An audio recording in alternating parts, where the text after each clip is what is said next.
Hello दोस्तों, कैसे हैं आप लोग। आशा करते होंगे मस्त होंगे। मेरा नाम चित्तरंजन भारती है और मैं सीसीटीसी पर कार्यरत हूँ। आपको पता ही होगा कि एनटीपीसी 2024 का नोटिफिकेशन आउट हो चुका है, जो कि ग्रेजुएशन लेवल का 14 सितंबर से भराना स्टार्ट हो जाएगा। तो आप लोग अब यूट्यूब पर सर्च मार रहे हो कि हम लोग अब तैयारी कैसे करें, तो इसके बारे में हम आज आपको ब्रीफ में सारी जानकारियां दे देंगे कि आपको कम समय में, जैसे कम समय में होता नहीं है कुछ, लेकिन हाँ आप मेहनत ज्यादा हार्ड वर्क करके कम समय में आप एक जॉब ले सकते हैं। तो चलिए शुरुआत करते हैं कि हमने कम समय में कैसे लिए जॉब। क्योंकि मेरा अगर बात किया जाए, हमने शुरुआत जो एनटीपीसी की शुरुआत की थी तैयारी का, वो 2020 के बाद किया था। क्योंकि हम टेक्निकल क्षेत्र से जुड़े थे, डिप्लोमा किया 2020 तक। उसके बाद हमको लगा कि नहीं, एनटीपीसी का तैयारी करना चाहिए, क्योंकि ज्यादा आपको अपॉर्चुनिटी जहां देखने को मिलता है आपको वहीं आपको अटेम्प्ट लेना चाहिए। तो बात किया जाए कि तैयारी कैसे करें, तो सबसे पहले अगर तैयारी की बात किया जाए तो आपको 3 कोर सब्जेक्ट है अगर आपको सिलेक्शन लेना है। सबसे पहले तो आपको पता होगा कि मैथ, जीके और रीजनिंग। आपको सबसे पहले मैथ और रीजनिंग पर पकड़ बनाना पड़ेगा, क्योंकि अगर मैथ और रीजनिंग पर एक बार पकड़ बन गया तो आपको सिलेक्शन लेना आसान हो जाएगा। क्योंकि जीके एक मेरिट लगाने में आपको सहायता कर सकता है, लेकिन आपको फाइनल सिलेक्शन के लिए आपको मैथ और रीजनिंग पर ही आपको पकड़ बनाना पड़ेगा। तो मैथ रीजनिंग के लिए आप ज्यादा कुछ नहीं करें, एक आपको क्या करना पड़ेगा, डेली 30 से 40 क्वेश्चन प्रैक्टिस करना पड़ेगा आपको। और साथ ही साथ एक बुक आप यूज कीजिए जिससे आप चैप्टर वाइज प्रैक्टिस करते रहिए, और साथ ही साथ डेली आपको 30 से 40 क्वेश्चन अटेम्प्ट करते रहना है, जिससे कि आपको चैप्टर वाइज रिवीजन होते रहे। और रीजनिंग की बात किया जाए तो रीजनिंग के लिए आपको क्या करना पड़ेगा कि आपको डेली आपको जो भी टॉपिक कमजोर है, जैसे कैलेंडर आपका टॉपिक कमजोर हो सकता है, डाइस कमजोर हो सकता है, तो जो कमजोर चैप्टर है उस पर आप काम कीजिए। अदरवाइज आप प्रैक्टिस सेट के माध्यम से आप रीजनिंग को कर सकते हैं। और मैथ के लिए हम एक बुक सजेस्ट कर सकते हैं, जिससे आपको PYQ करना है। मैथ के लिए अभी ज्यादा कुछ इधर से उधर नहीं छटपटाइए, आपको PYQ पर जाना पड़ेगा अभी। क्योंकि PYQ से आपको क्या होगा कि आपको उससे अंडरस्टैंडिंग बढ़ेगा कि हमको किस लेवल के लिए तैयारी करना चाहिए। क्योंकि आप इधर उधर ज्यादा करिएगा कि हम अभी किरण पब्लिकेशन से पूरा चैप्टर वाइज सॉल्व कर लेंगे, फिर चाहे राकेश यादव बुक से हम पूरा चैप्टर सॉल्व कर लेंगे, तो ये होगा नहीं। आप 2 दिन प्रयास कीजिएगा, उसके बाद फिर से आप वहीं आ जाएगा। तो आपको डेली क्या करना है, 30 से 40 क्वेश्चन आपको प्रैक्टिस में रखना है हर चैप्टर से, जिससे कि आपको माइंड स्विच हो सके। जैसे परीक्षा में क्या है कि आपको हर चैप्टर से देखने को क्वेश्चन मिलता है। जैसे फर्स्ट क्वेश्चन हम लोग को रहता है, मान के चलिए पजल से, मतलब कि डेटा इंटरप्रिटेशन से आ गया। सेकंड क्वेश्चन CI से आ जाएगा, third question profit and loss से आ जाएगा। तो आप चैप्टर वाइज सिर्फ तैयारी कीजिएगा तो आपका माइंड एक चैप्टर में लगा रहेगा। जैसे हम परसेंटेज स्टार्ट किए, तो परसेंटेज स्टार्ट किए तो परसेंटेज लगातार बनाते जा रहे, तो हमारा काम माइंड परसेंटेज में ही काम करता है। लेकिन वही अगर हम PYQ बनाते हैं तो माइंड आपका स्विच होता रहता है। जैसे अभी हम रीजनिंग सॉल्व किए, अगला में आपको मैथ मिलेगा। आपको एनटीपीसी में पता रहना चाहिए कि ऐसा नहीं कि आपको सीक्वेंस वाइज से मिलता है कि पहले मैथ मिलेगा, पहले फिर बाद में रीजनिंग मिला। नहीं, आपको मिक्स रहता है, पहले जीके भी मिल सकता है, रीजनिंग भी मिल सकता है और मैथ भी मिल सकता है। तो आपको प्रैक्टिस भी उसी अनुसार से करना चाहिए। तो आपको क्या करना है कि आपको मैथ रीजनिंग में पकड़ बनाने के लिए आपको प्रैक्टिस डेली सेट, आपको कम से कम 60 से 70 क्वेश्चन डेली मैथ का क्वेश्चन लगाइए।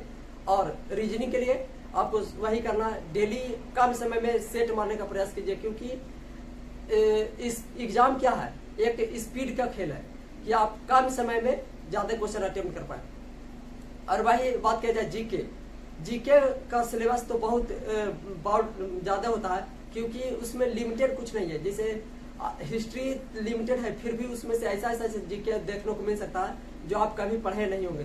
तो जीके के लिए आपको क्या करना है कि आप यूज कर सकते हैं, एक लूसेंट बुक यूज कर सकते हैं। लूसेंट में आपको क्या करना पड़ेगा कि अभी उससे 2 बार 3 बार पढ़ना पड़ेगा, तब समझ में आएगा। तो हम आपको सजेस्ट करते हैं कि लूसेंट आप अगर नहीं भी करते हैं तो आप क्या करिए, यूट्यूब पर जाइए।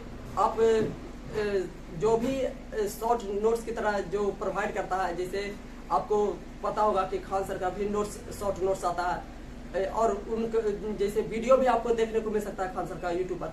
तो आप उसको पढ़ने का प्रयास कीजिए, जिससे अंडरस्टैंडिंग कम समय में आप जीके कर सकते हैं। हमारा जीके करने का टेक्निक क्या था कि हम ज्यादा से ज्यादा सेट प्रैक्टिस करते थे। सेट प्रैक्टिस के माध्यम से क्या होता था कि जो भी हमको हमारे पास नया क्वेश्चन आता था उसको हम बुक मार्क्स, आजकल ऑनलाइन के युग में ऑनलाइन सेट में क्या होता है कि आप नोट्स नहीं भी बनाइएगा तो चलेगा, क्योंकि आप सेव करने का एक ऑप्शन दिया जाता है, उस पर आप क्लिक कर दीजिए, आप उसको सेव करके बार बार रिपीटेशन कर सकते हैं और साथ ही साथ आपका सोल्यूशन भी आपको उस पर डीपली देखने को मिलता है। तो आप जीके प्रैक्टिस के माध्यम से कर सकते हैं। हमारा एक ही फंडा था कि जीके के लिए बुक उतना रेफरेंस न देकर हम ज्यादा से ज्यादा मॉक लगाने का प्रयास किए, जिससे कि जीके में अच्छा स्कोर बूस्ट होके। जैसे देखिए आपको क्या करना है कि लिमिट सिलेबस रखना है। मैथ के लिए एक बुक रखिए, राकेश यादव पीवाईक्यू बस, और डेली उसी से प्रैक्टिस सेट लगाइए। चैप्टर वाइज भी आप लगा सकते हैं, डेली चैप्टर वाइज के साथ साथ आपको पीवाईक्यू जरूर मारना है, मिक्स वाला, जिसे टेक्स्ट बुक पर बहुत सारा पीवाईक्यू सेट पड़ा हुआ है, तो आप उस पीवाईक्यू को जरूर लगाएं, जिससे कि आपको सारा चैप्टर का कंसेप्ट क्लियर होते चले। जिसे मैथ में 2 सेक्शन है, अर्थमेटिक और एडवांस। तो अर्थमेटिक में आपको क्या करना पड़ता है, ट्रिक पर थोड़ा सा काम करना पड़ता है, जिससे कि कम समय में क्वेश्चन को सॉल्व हो सके। और एडवांस में आपको क्या करना है, रेलवे में आपको ज्यादा हार्ड क्वेश्चन एडवांस से देखने को नहीं मिलेगा, ज्यादातर फॉर्मूला बेस्ड क्वेश्चन रहता है। तो आपको क्या करना है कि एडवांस मैथ में ट्रिगो का थोड़ा सा बेसिक फॉर्मूला पढ़ लेना है, और ज्यामिति से जो भी बेसिक फॉर्मूला है वो पढ़ लेना है, सर्वांग क्षमता कैसे कहते हैं ये सब पढ़ लेना है। और क्षेत्रमिति जो पूरा फॉर्मूला ही पर बेस्ड है, जैसे गोला हो गया, गोला का फॉर्मूला याद रहना चाहिए, बेलन का फॉर्मूला याद रहना चाहिए, ये सब फॉर्मूला आपको काम करना। तो जो हम बताने का प्रयास कर रहे हैं वो आपको समझ में आ रहा होगा।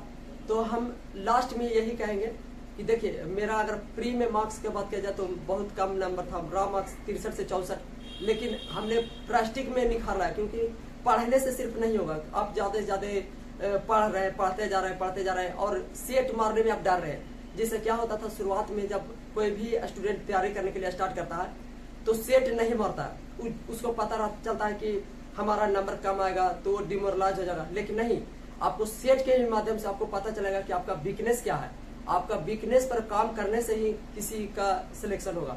आप खाली ये कहिएगा कि हम तो पढ़ रहे हैं, 24 घंटा पढ़ रहे हैं, 24 घंटा में 18 घंटा 17 घंटा पढ़ रहे हैं, लेकिन हम सेट नहीं मार रहे हैं, तो वो आपको सफलता में कारगर साबित नहीं होगा।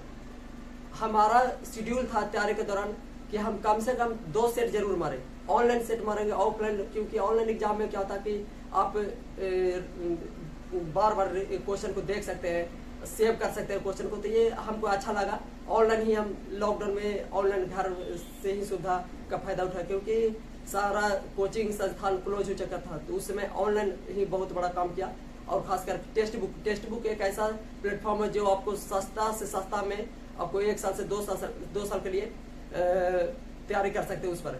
और आपको पता ही होगा कि रेलवे थोड़ा सा टाइम ज्यादा लेता है, तो आपको पैसेज बना कर काम करना है, तैयारी लगातार मेहनत करते जाना है। ऐसा नहीं कि आज पढ़े कल छोड़ दिए, ऐसा नहीं करना है आपको, लगातार आप तैयारी कीजिए, 1 साल आप फुल के तैयारी कीजिए, आपका निखार जरूर, आपका सिलेक्शन होगा।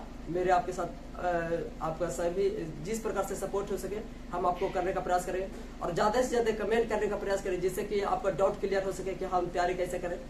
तो फिर से एक बार बता दें कि आपको ज्यादा सिलेबस पर नहीं जाना है, आपको